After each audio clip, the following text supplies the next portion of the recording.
Oftentimes when I make MGTOW content, I talk about the technological solution, and what I see as the endpoint of MGTOW in terms of that.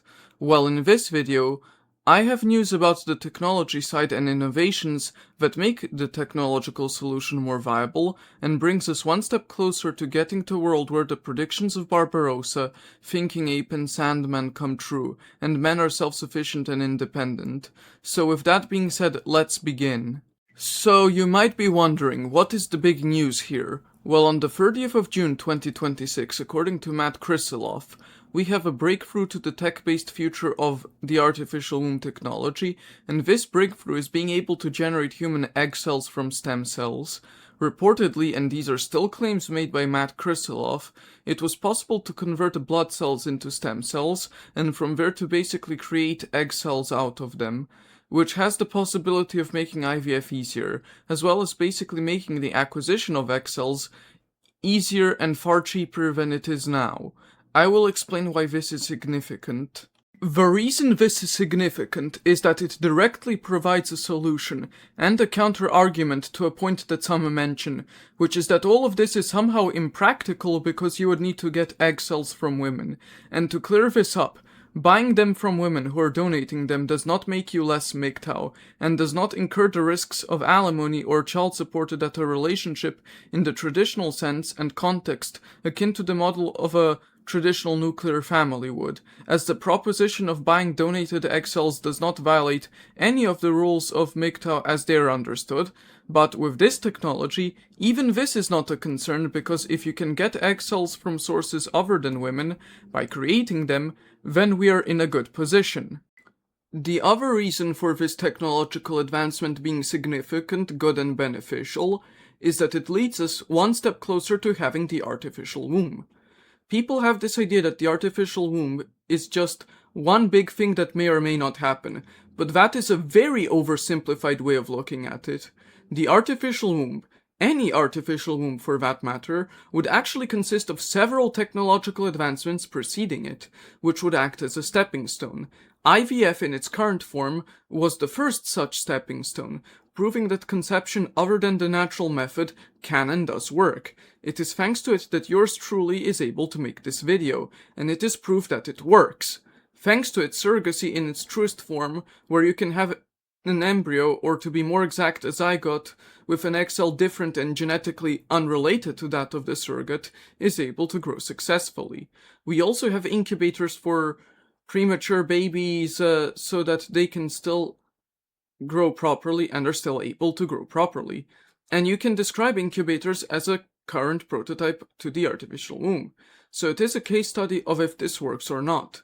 What one has to understand is that without these stepping stone technologies, we wouldn't be able to have the kinds of conversations we have about them as we have now. The progress made back then, and the progress made today is what will lead us to a better tomorrow. The benefits to this particular innovation are many, but to list the most notable ones, the first one would be the fact that you won't have to buy the egg cells, as they could be created and generated instead. For example, an embryo from two fathers can be created if one of the cells is a sperm cell and the other an egg cell generated through stem cells, and this would be completely viable as the genetic material would be different enough, thus bypassing the need for donated egg cells entirely. The second benefit of this technology and of in vitro gametogenesis as a whole would be the fact that it would be able to help with infertility and would help avoid the problem of there being less and less egg cells over time. Currently, in the case of women, or more accurately, anyone who is an egg producer, face the limitation of there being less and less eggs as time marches on. But the potential for those egg cells to diminish in quality. However, with technology, if we could just create the egg cells out of any stem cell, from anyone regardless of gender, then this problem is no longer a problem and can be bypassed easily, thus giving anyone who wants to have kids later in life that option, and removing any form of biological clock in terms of reproduction. The third benefit, which is an extension of the second one, and this is if I read this correctly, so feel free to point out if I didn't, is that in terms of solving infertility, should you not be able to make any eggs or sperm, but in particular eggs, you would still be able to make these types of cells thanks to being able to convert stem cells from anywhere else into them, and you're basically guaranteed to be able to do this even if completely infertile in terms of the natural method. The fourth benefit is that it will make IVF better by making it easier. IVF is already a good thing and the best innovation there is in terms of this technology, but it can always be improved. If this technology makes IVF easier, it will make it better and will thus ensure that anyone who wants to start a family but does not want to participate in the traditional nuclear family model can do so. And the fifth benefit being that this innovation will lead to more innovations in the future. We are getting closer and closer to the artificial womb, but we still have a long way to go. But any progress towards it is something that I would welcome very much. The idea of an artificial womb, without any supporting technology such as being able to make sperm or egg cells on demand as needed, would be impractical, and it is this technology that can help play a supporting role in this endeavor.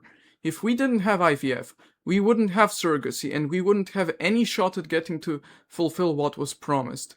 But because of these technologies we do, and that is what I would consider to be a benefit, and a benefit that is for everyone regardless of who they are or what situation they are in. You might be asking yourself at this point, how does this help MGTOW?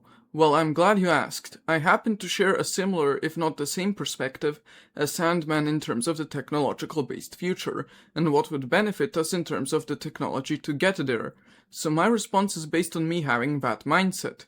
I believe this helps MGTOW because it will remove the last few limitations of living the MGTOW lifestyle and make it more compelling. For example, if IVF and surrogacy didn't exist, being MGTOW would in practice mean giving up on having children, and that would be a setback one would have to think about when evaluating if MGTOW is the right choice.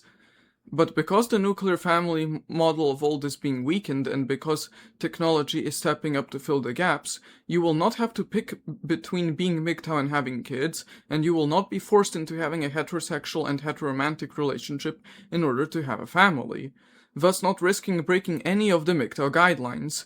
This benefits any MGTOW person on the individual level by making it very easy to lead a MGTOW or even a monk type of lifestyle without having to make significant sacrifices in terms of what they can do or cannot do, and would allow them to bypass relationships and marriage altogether and still lead a completely fulfilling life. And this would also benefit the MGTOW philosophy on the collective level and the community overall in general, as it would make MGTOW permanent instead of temporary. If MGTOW is multi-generational, it is permanent and here to stay, and making MGTOW a permanent aspect of society rather than just a temporary strike against marriage, in my opinion, helps it a lot, and is the best path forwards. It is why I support technology like this and why I think we should pursue this path and move forwards towards the great future instead of moving backwards. With that being said, this has been Igor MGTOW and Video Games. Like and subscribe and click the bell notifications on YouTube if you enjoyed the video, and follow me on odyssey.com, MGTOW.tv, Twitter, Blue Sky, and Rumble, and join my Discord server, and bye bye. Thanks for watching.